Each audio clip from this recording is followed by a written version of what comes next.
How many aluminium atoms are there in 23 milligrams of aluminium?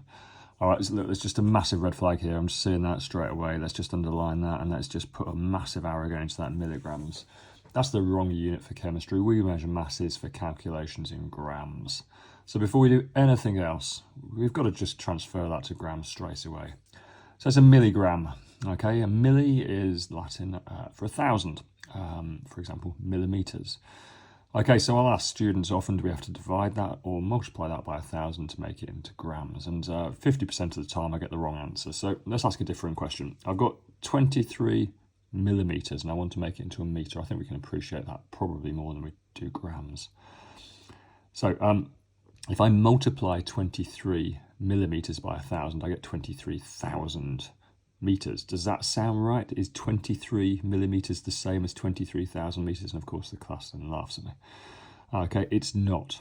So it's not multiplied by 1,000. To make a milligram into a gram, we have to divide by 1,000. 23 divided by 1,000 equals 0.023 grams. Right, that's better, isn't it? Okay, so that's got our first mark out of 3 straight away. You'll get a mark for doing that transfer.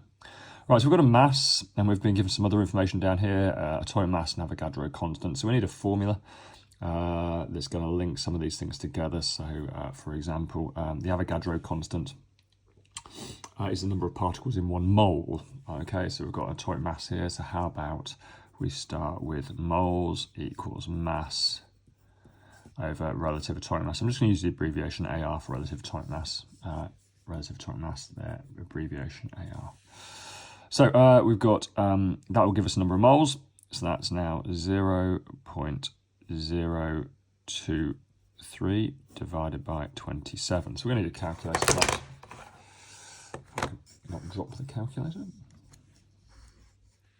0.023 divided by 27 equals, so that's now, we've got our answer here, 0.000, get my zeros right, 851 moles. Do not round mid-calculation. Never round mid-calculation. So that's our first formula, and it's absolutely essential we learn our formulae. Okay, if you don't learn your formulae, there's no way you can answer these questions. It's so important for chemistry. Right, so now we need another formula, okay, and that one is number of atoms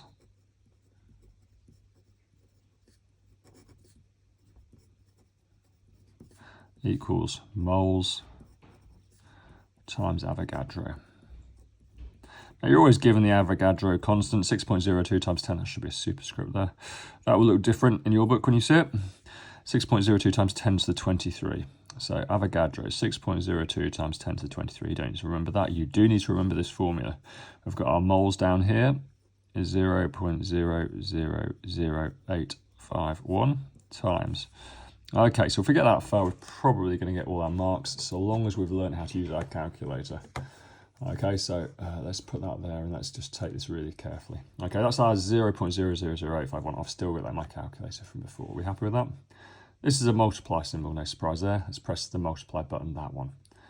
Okay, I'm going to take it slowly because people get this wrong here. 6.02. So we're going to press 6, decimal point, 0, 2. Right, this is not a multiply.